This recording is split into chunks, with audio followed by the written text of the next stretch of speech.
Aleluya, amados hermanos, que Dios los bendiga en esta hermosa tarde. Damos gracias a Dios por estar en este momento ya dispuestos a presentar el concepto de la palabra del Señor. Vamos a orar, hermanos. Buen Dios y Padre Celestial, gracias. Gracias, mi Dios, por esta tarde. Gracias, Padre, por este día.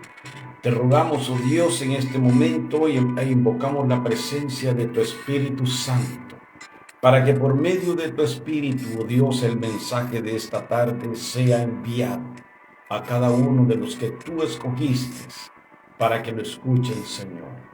Padre, te pedimos, oh Dios, tu bendición. Y te ruego, mi Dios, que me asistas a través de tu Espíritu para que el mensaje sea dado, mi Dios, con humildad, que sea dado, Padre, con amor, con misericordia. Padre amado, te bendecimos, oh Dios, y te damos las gracias en este momento por la oportunidad que nos das, en el nombre de Cristo Jesús. Amén y amén. Bien, mis hermanos, me es un honor y una bendición muy grande poderme llegar hacia ustedes a través del consejo de la palabra de Dios. Espero que hayan pasado una hermosa semana, bendecida, llena de victoria, pero sobre todo de la presencia de Dios. En esta tarde vamos a estar hablando un poquito acerca en el libro de Éxodo, en el capítulo 17, versículo 8 al 13. Pero la historia se remonta al libro de Génesis. El tema del mensaje, amados hermanos, en esta tarde es cómo enfrentar las dificultades. Cómo enfrentar las dificultades. Siempre, aún como seres humanos y aún siendo cristianos, tenemos dificultades, tenemos circunstancias que necesitamos confrontar. ¿Pero cómo? Entonces decía que la historia de Éxodo se remonta al libro de Génesis, allá por el capítulo 32-33. Eran dos hermanos, Jacobo y Esaú. Jacobo era un hombre de casa, mimado por su mamá. Le gustaban los quehaceres de la casa. Esaú era un hombre fuerte, que le gustaba la cacería.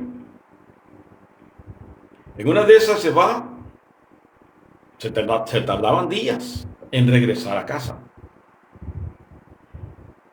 Esaú y Jacobo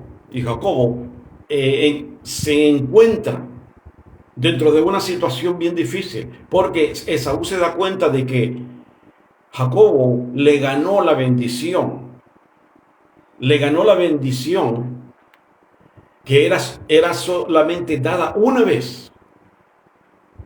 Entonces, él, a través de las trampas que hacía, por eso su nombre era Jacobo, porque era tramposo, y con la ayuda de su mamá, él recibió la bendición de su padre. Su madre le ayudó a que se pusiera una piel de oveja, porque Esaú era un hombre velludo. Entonces, Esaú se da cuenta de que él perdió la bendición por las trampas de Jacob. Se creó una enemistad tremenda. Pero un día Esaú se encuentra con Jacob. Jacobo inteligentemente envía a sus mujeres y envía a sus hijos al frente, y él se queda atrás. ¿Con qué propósito? Con el propósito de enternecer el corazón de Esaú.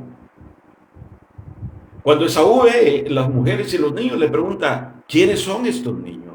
Entonces Jacobo le dice, estos son los hijos y las mujeres que Dios dio a tu siervo.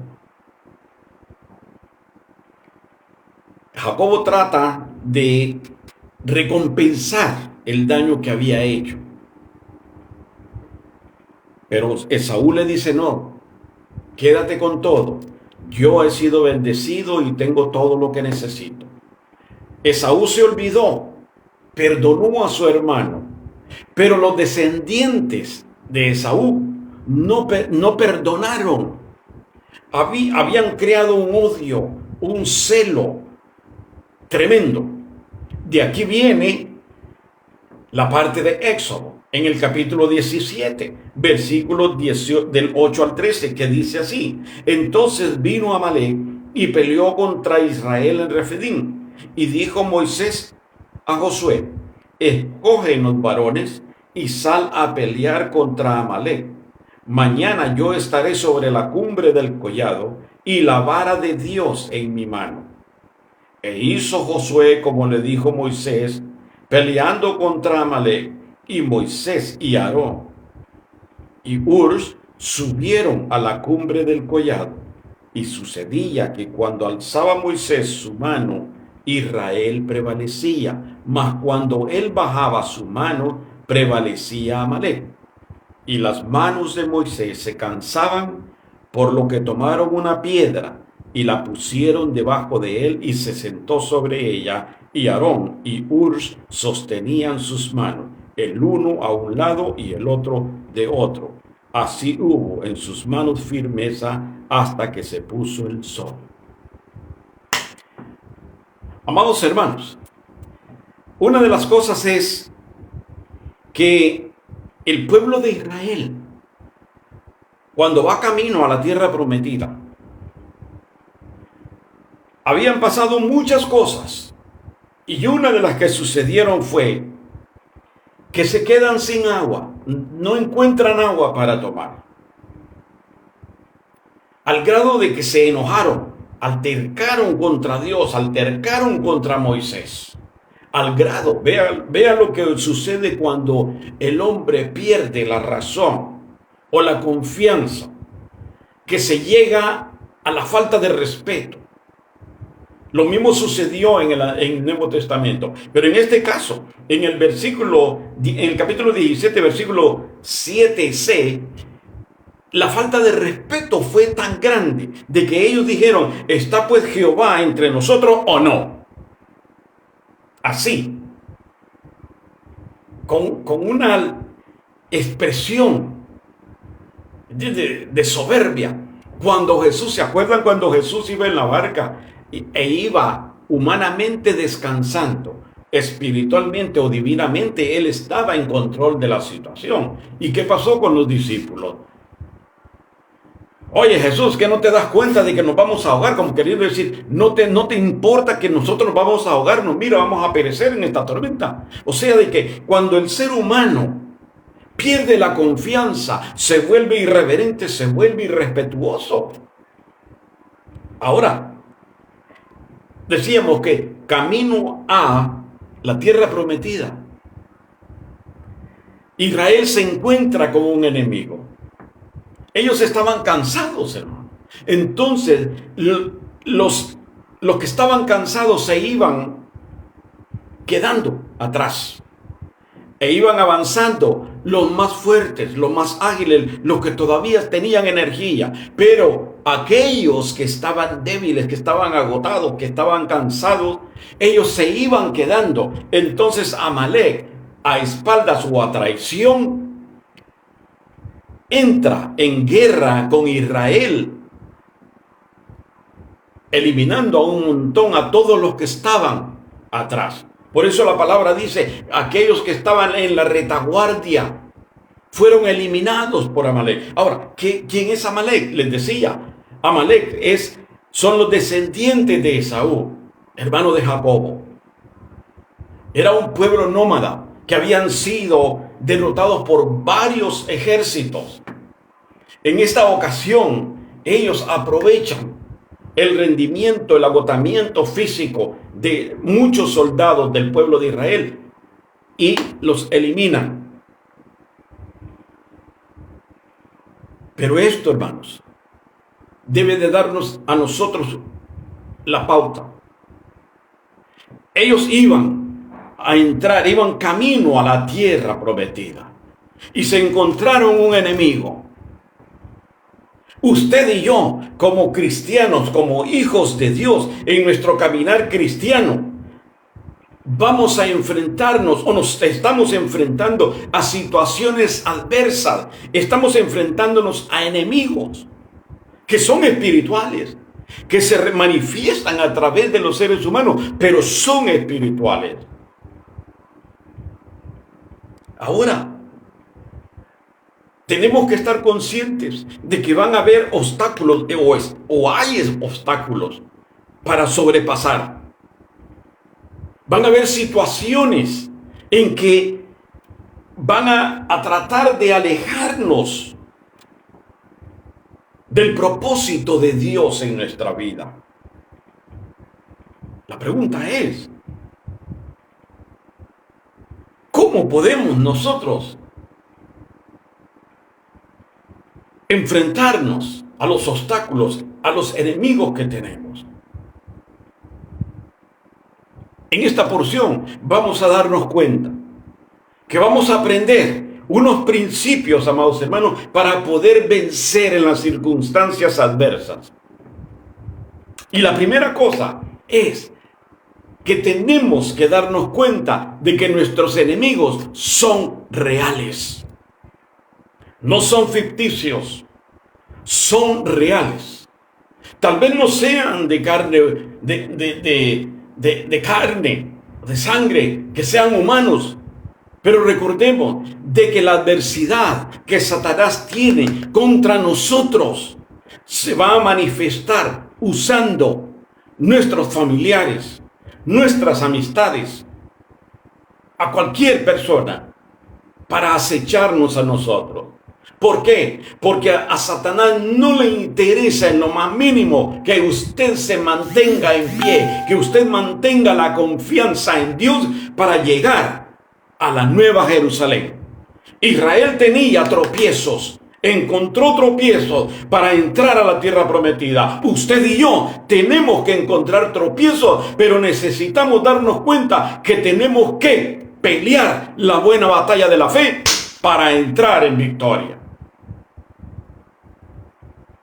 La primera cosa que quiero tocarles en esta tarde es la realidad de nuestros enemigos. Entonces vino Amalek y peleó contra Israel en Refidim.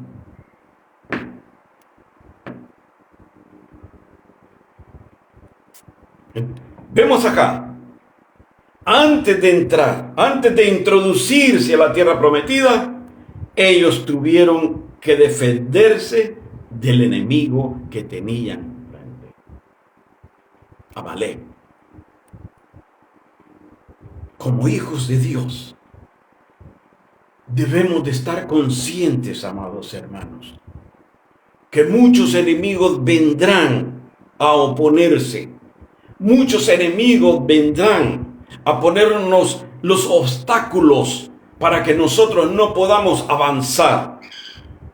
Por ejemplo, en Éxodo capítulo 1, podemos darnos cuenta cómo Faraón sometió a Israel a esclavitud. Dice la Biblia de que después que José muere, sus hermanos y las descendencias de ellos, llegó otro faraón que no conocía a José y tuvo temor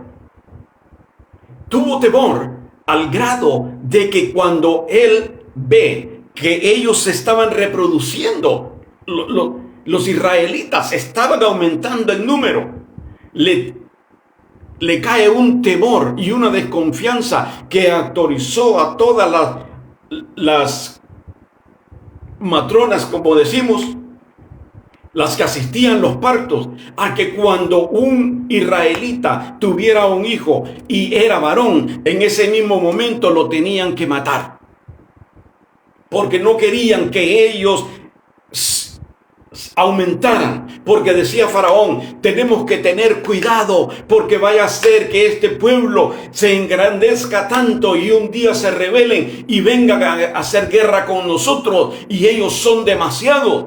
Entonces tenía que eliminarlos. O sea, que estamos dándonos cuenta de que desde ese entonces Satanás ha venido tratando de estorbar al pueblo de Israel para que no fuese como una nación. Vemos en Primera de Reyes y Segunda de Reyes cómo fueron los impedimentos que tuvieron los israelitas. Y si bien es cierto, démonos cuenta de que la esclavitud fue en exceso después que José muere y llega otro faraón. Porque antes tenían la paja allí y tenían que hacer una cantidad de ladrillos, pero la materia prima la tenían a su alrededor. Cuando llega este otro faraón, la materia prima tenían que ir a buscarla ellos lejos y tenían que hacer la misma cantidad de ladrillos. O sea que la esclavitud hacia el pueblo fue exageradamente grande, amados hermanos. Porque es la opresión que el enemigo pone en nosotros. Vemos cuando fueron deportados los israelitas y a su regreso a su nación, cuánta oposición tuvieron. Vemos en el libro de Esdras, de Nehemías y Zacarías las constantes oposiciones que tuvieron al tratar de reconstruir su nación. Ahora, basta que nosotros veamos los evangelios. ¿Cuántos problemas tuvo Jesús por los que se oponían a que los cristianos se engrandecieran en número? Basta ver el libro de los Hechos. En el libro de los Hechos nos muestra, amados hermanos,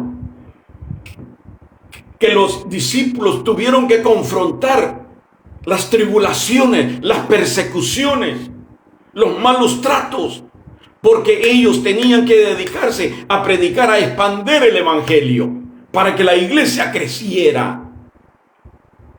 Pero siempre había una oposición. Amados hermanos, quiero decirles en esta tarde de que usted y yo debemos de estar conscientes de que la llegada a la Nueva Jerusalén no va a ser fácil, no es fácil. Tenemos que batallar, tenemos que pelear, pero para pelear debemos de estar preparados. En el libro de Efesios capítulo 6 versículo 12, Pablo nos enfatiza, nos exhorta a los cristianos a estar firmes en las circunstancias. Vea, porque no tenemos lucha contra sangre y carne, sino contra principados, contra potestades, contra los gobernadores de las tinieblas de este siglo, contra huestes espirituales de maldad en las regiones celestes. Por tanto, tomad toda la armadura de Dios para que podáis resistir en el día malo. Y habiendo acabado todo, estad firmes. O sea, la realidad es que nuestro enemigo es espiritual y no podemos combatirlo ni con espadas, ni con lanzas, ni con flechas. Tenemos que combatirlo con la presencia y el poder del Espíritu Santo. Únicamente así, porque es espiritual. Ahora, para cubrirnos, dice, tenemos que tomar toda la indumentaria, porque hay quienes se ponen el pectoral, pero no quieren usar el casco, así como hay muchos motoristas de moto. Muchos que andan en moto no quieren ponerse casco. Así hay muchos cristianos que quieren ponerse el pectoral porque se ven grandes, pero no se ponen el casco. Entonces viene Satanás y a través de la mente empieza a minar, empieza a decirles tantas cosas y a poner tantas otras, que va desvaneciendo la confianza y la fe que usted tenía en el Señor. Por eso Pablo dice, usa toda la armadura, porque no podemos cubrirnos el pectoral y dejar nuestra cabeza. No podemos cubrir nuestra cabeza y quitarnos el pectoral, porque entonces llega a nuestro corazón. Amados hermanos, la realidad de nuestros enemigos es algo que nosotros debemos de estar seguros y conscientes y prepararnos. La segunda cosa, la actitud ante la amenaza. ¿Cómo podemos confrontar las amenazas del diablo?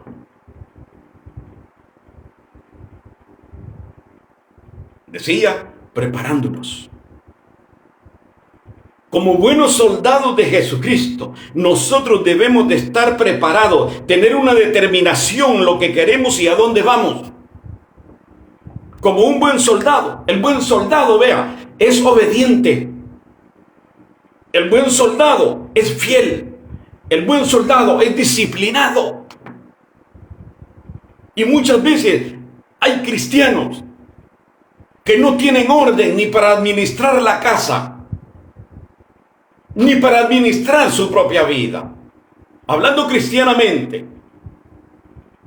Y el buen soldado se limita a obedecer. Me gusta esta parte cuando Moisés le dice a Josué, y Josué hizo como Moisés le había dicho. O sea, amados hermanos, hay de líderes a líderes. Hay líderes que quieren poner las condiciones a quien los manda. No, yo lo voy a hacer así porque así creo que es mejor. No, no es como usted o yo pensemos. Es como el líder suyo le está diciendo, porque él es responsable ante Dios. No es usted. Usted es un servidor. Usted es un ayudante que tiene que sujetarse a la autoridad de su pastor. Entonces, ¿cómo vamos a confrontar las situaciones adversas? Y dijo Moisés a Josué, escógenos varones y sal a pelear contra Amalec. Mañana yo estaré sobre la cumbre del collado. El Salmo 121. Alzaré mis ojos a los montes. ¿De dónde vendrá mi socorro? Mi socorro viene de Jehová, decía el salmista. Moisés, cuando dice, mañana yo estaré arriba del collado. Antes, en el Antiguo Testamento, hombres y mujeres, cuando oraban a Dios, oraban de pie, con las manos levantadas. Usted dirá, o alguno dirá, wow, entonces estaba mejor, ¿verdad? Estaba mejor antes, orar de pie. Pero ahora tenemos que orar de rodillas. Bueno, yo no sé, si usted escuchó el mensaje la semana pasada, usted ha de haber aprendido de que para presentarnos ante Dios debe de ser de rodillas, quebrantando nuestro espíritu, quebrantando nuestro ego. Entonces, antes era de pie, pero ya en Cristo, en Jesús, era de rodillas, es de rodillas. Pero necesitamos preparación física. Porque muchas veces creemos de que solamente la oración, con orar, ya se resolvió la situación. No, amados hermanos. Hoy vamos a aprender de que la semana pasada les dije de que a través de la oración y las rodillas se ganaban todas las batallas espirituales. Pero ahora vamos a ver que a través de la oración y la acción Y esta historia, amados hermanos, nos enseña que ante la amenaza que nosotros tenemos o tengamos,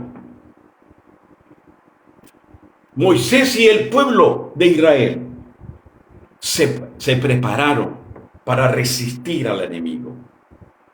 Porque hay una combinación de dos cosas. La primera, las habilidades que Josué tenía en cuanto al campo de batalla, en cuanto a la milicia.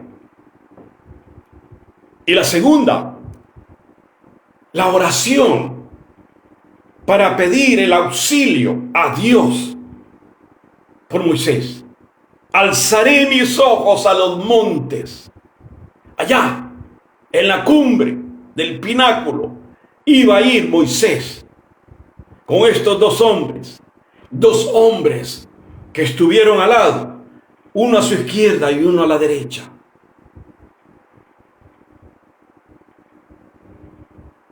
Entonces, vemos que las habilidades guerreras de Josué fueron parte. Pero la otra es la búsqueda de Moisés a través de la oración para pedir la fortaleza, las habilidades, los recursos necesarios para salir del problema. Y esto lo vemos claramente, amados hermanos, en la Biblia. Vemos en Nehemías, cuando Nehemías iba a reconstruir el templo. Era un hombre que estuvo orando, pero a la misma vez fue constante en el trabajo que tenía que hacer. Porque, ¿sabe? Hay algunos hermanos, que tienen un gran problema, una situación completamente difícil. Y creen que solamente orando se resuelve. Si usted va a Éxodo capítulo 14, se va a dar cuenta, amados hermanos, de que Dios amonestó a Moisés. Dios amonestó a Moisés antes de entrar al Mar Rojo. ¿Por qué? Porque Moisés les dice, quédense tranquilos, porque Dios peleará por ustedes. Y ustedes estarán tranquilos. En otras palabras, quédense tranquilos porque Dios va a hacer todo el trabajo y ustedes simplemente van a pasar. ¿Y qué dijo Dios a Moisés? ¿Por qué clamas a mí? Di a los hijos de Israel que marchen y tú levanta la vara y divide el mar. O sea, de que no es solamente en la oración, sino la acción. Porque usted puede estar orando y se queda orando sentado y se duerme. Pero eso no va a resolver el problema. Eso no va a resolver el conflicto espiritual que tenga. Sino la acción. Porque en la acción usted está mostrando fe y confianza a Dios.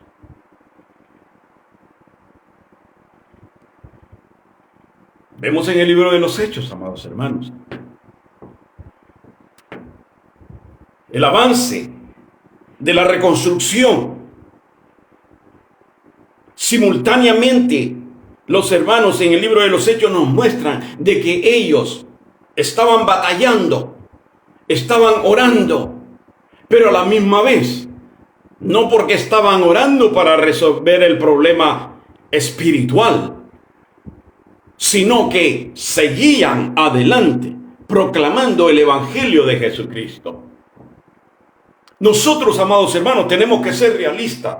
Nosotros necesitamos sacudirnos, darnos cuenta de que es una realidad el que nosotros, usted y yo, fuimos seleccionados para predicar el Evangelio de salvación.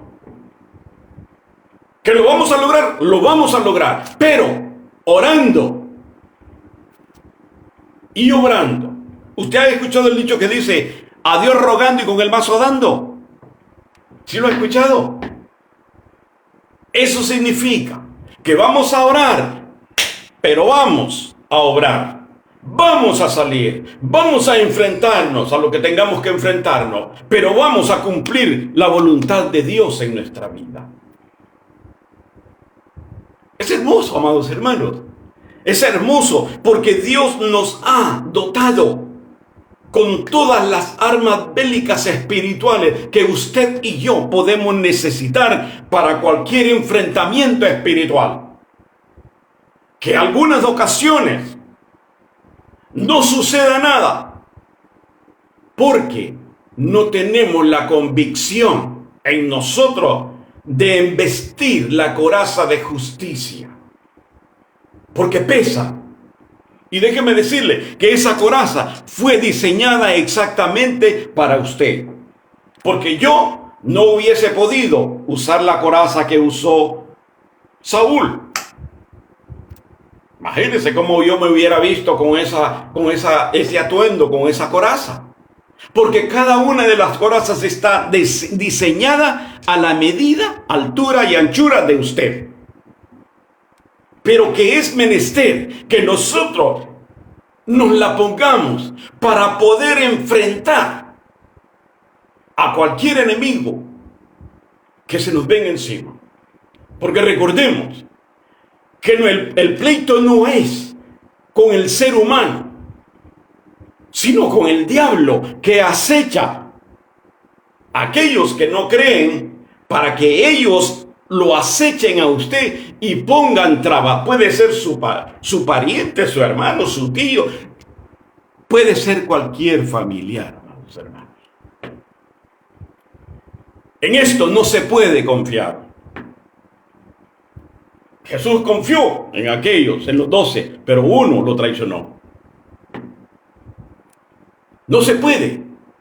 Cuando hay una batalla espiritual, usted y yo únicamente debemos de confiar en el Creador de los cielos, en Dios, el que hizo los cielos y la tierra, lo visible como lo invisible. En Él es el único que nosotros podemos confiar y depender. Pero para eso, las rodillas, deje que se hagan callos esas rodillas, para que usted pueda experimentar la oración espiritual. Cuando el Espíritu de Dios desciende sobre usted, se manifiesta.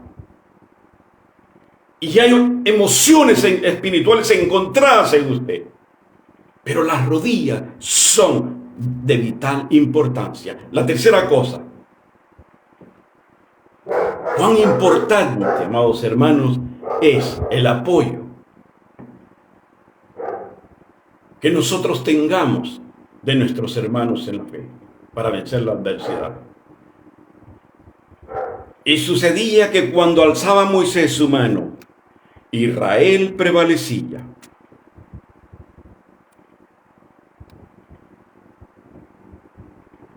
¿Ok? Otro principio importante que podemos aprender en esta historia. ¿Cómo confrontar la adversidad? ¿De qué manera? Dios hace un llamado en esta tarde, un llamado a la unificación, un llamado a la unidad. Porque la iglesia de Cristo se ha vuelto separatista, se han vuelto unos para allá, otros para acá. Nadie quiere acercarse al otro, porque todos estamos equivocados, solo yo soy el correcto. Y ese es el concepto individual de todos los cristianos. Creer de que los demás están mal, pero yo sí estoy en lo correcto. Dios manda, amados hermanos, de que para poder enfrentarnos y resolver los conflictos espirituales, nosotros necesitamos estar unidos, ser uno, como dijo el Señor Jesús. Soy uno, así como el Padre y yo somos uno. Y Dios quiere que nosotros dejemos los prejuicios, dejemos los conceptos, las ideologías, las filosofías, y que volvamos a ser un pueblo unido. Se unen más los hijos del diablo allá afuera. ¿Sí? Se unen más. ¿Usted ha visto todas las manifestaciones que hacen? El pueblo unido jamás será vencido. ¿Verdad? Ese es el lema. ¿Y los cristianos qué? ¿Qué de los cristianos? La única manera, amados hermanos, es teniendo el apoyo los unos con los otros. Que como un cuerpo en Cristo, nosotros necesitamos darnos de apoyo con los demás. Israel prevalecía cuando Moisés alzaba sus brazos. Pero había dos hombres que estaban ahí.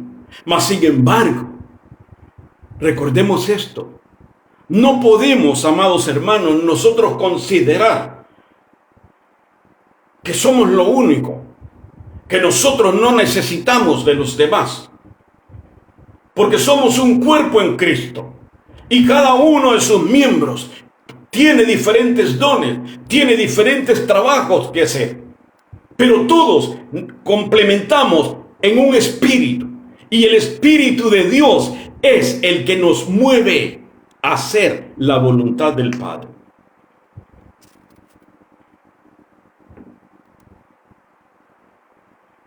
Todos necesitamos de todos. Aún Moisés, déjeme decirle que Moisés necesitó un descanso. Y se acuerda lo que dice Mateo: venid a mí todos los que estéis trabajados y cargados, y yo os haré descansar, dijo el Señor. Moisés tuvo necesidad, porque Jesús se ha manifestado en todo el Éxodo, aparte de toda la creación. Pero en cuanto al Éxodo de los israelitas, Jesús estuvo presente, se manifestó. El agua de vida se manifestó en la peña, en la roca. Ahora se manifiesta que tuvieron que agarrar una piedra grande para que Él se sentara, símbolo del descanso que Jesús ofreció a todo aquel que está cansado y turbado. Todos necesitamos de todos. No importa, amados hermanos, cuántos libros usted ha leído. No importa en qué universidad usted se graduó. Pero no puede subestimar a aquel que únicamente hizo el segundo grado, porque aquel tiene cosas que usted no tiene, que a usted le faltan. Porque es así, es un complemento. Dios es perfecto y Dios nos hizo y nos dio a todos para la unificación y el progreso de la iglesia. Dice de que cuando Moisés bajaba las manos, Israel perdía y prevalecía Amalek. Y eso nos muestra de que nosotros debemos de aprender lo que dice Gálatas, que debemos de aprender a través de llevar las cargas los unos de los otros. Dice, sobrellevar los unos las cargas de los otros y cumplir así la ley de Cristo. Ay, hermanos, mire, hay hermanos de hermanos, hay pruebas de pruebas, hay experiencias de experiencias. Pero hay hermanos que le piden oración por sus problemas a un hermano que ni siquiera ora para comer. Solamente porque es don Francisco. Pero ni ora. Es elocuente. Se ve elegante. Pero es más carnal que el diablo. Y hay gente, por decirlo así, humilde, que va y le pide oración a aquellos que ni siquiera oran, porque se consideran que porque están al lado del líder, ya ellos son santificados, ya ellos son glorificados. No, se tiene que ganar. Josué le costó bastante llegar a la posición de líder, sufrió bastante. No se compara el sufrimiento de los líderes de hoy. Si hay muchos líderes haraganes únicamente porque están allí, cuidando el púlpito, pero no son espirituales. Gálatas nos dice que debemos de sobrellevar las cargas los unos de los otros. Y de esta metáfora, amados hermanos, nosotros podemos aprender algo. De que siendo un cuerpo, teniendo diferentes miembros, cada miembro tiene una función. ¿Verdad? Vea, ¿para qué es esto? ¿Para qué cree usted que es esto? Universitarios, ustedes. Usted, que salió de La Habana, aquí. ¿Para qué es esto? Para percibir. Para que cuando alguien habla, se detiene acá y entra al auricular. Las pestañas, ¿por qué cree que el Señor pensó en esas cositas pequeñas? Las pestañas, ¿para qué sirven las pestañas? Que algunos ya no se conforman con las que tienen, sino que se quieren poner pestañas de cebra. ¿Para qué son? Para que cuando hay polvo, ¿ok? Hay polvo, usted pueda cerrar sus pestañas y pueda ver, porque son como un filtro. ¿Para qué son las cejas? Aquí las cejas, que muchas mujeres se la mandan a rasurar y se la quitan y se la pintan. ¿Para qué puso Dios las cejas en nosotros? Para que cuando estamos sudando, amados hermanos, mire, agarra la carretera de Apopa al norte y el sudor se viene aquí al sur, pero no se va directamente a sus ojos. Por eso tenemos cejas, amados hermanos.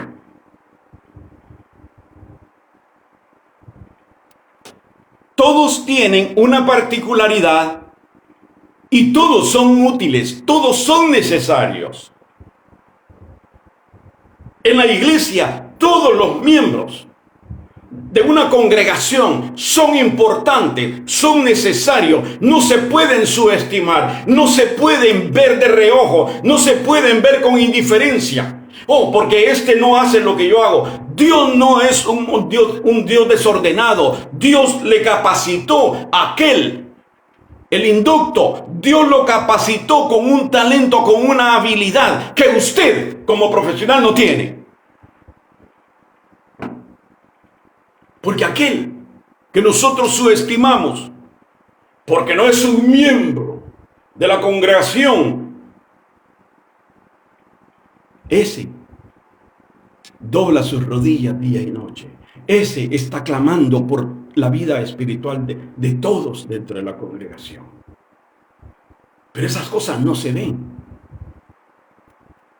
Todos somos útiles. Romanos 12 dice, porque de la manera que en un cuerpo tenemos muchos miembros, pero no todos los miembros tienen la misma función, así nosotros, siendo muchos, somos un cuerpo en Cristo y todos miembros los unos de los otros. Usted me necesita a mí, yo lo necesito a usted. Todos nos necesitamos. Está escrito. Está escrito. Con esto termino. De esta forma, amados hermanos, debemos de apoyarnos los unos con los otros. Debemos de apoyarnos. No nos menospreciemos, porque somos hijos de Dios. Todos. Del más chiquito, del más ignorante, del más sabio, todos somos hijos de Dios, redimidos por la sangre de Jesucristo. Con los dones que el Espíritu Santo nos ha puesto a cada uno de acuerdo a su voluntad. En la vida cristiana, amados, tendremos que enfrentar el reino de Satanás.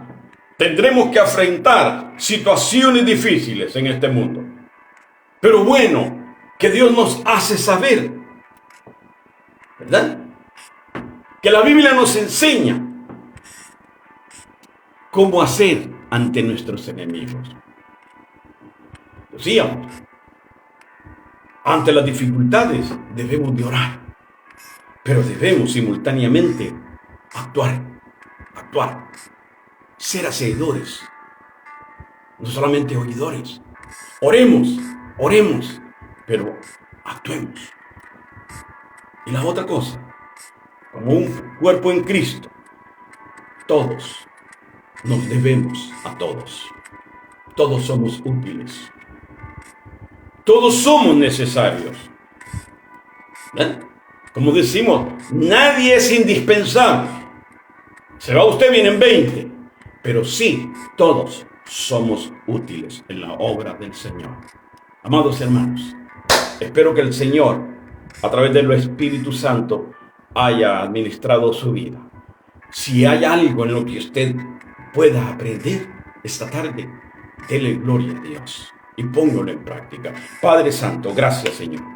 Gracias, mi Dios, por la presencia de tu Espíritu Santo.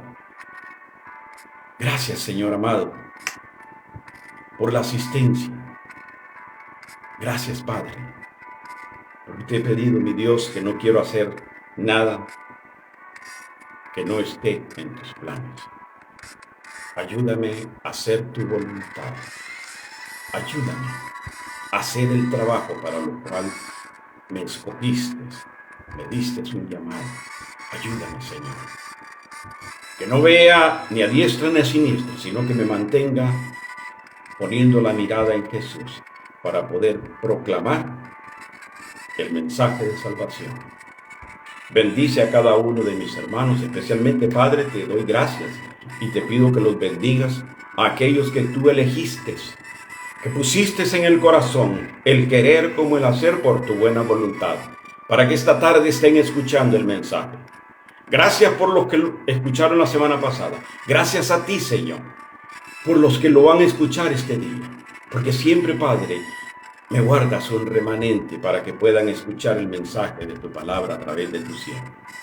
Padre amado, bendice, Señor, cada matrimonio, bendice cada vida, bendice a mis hermanos, oh Dios, que siempre la presencia de tu Espíritu Santo esté con ellos y que ellos puedan tener sensibilidad espiritual para escuchar cuando tu Espíritu, Señor, nos habla. Gracias, Padre. Gracias por este día, gracias por esta tarde y gracias por la oportunidad que me diste de predicar tu palabra. En el nombre de Cristo Jesús. Amén y amén.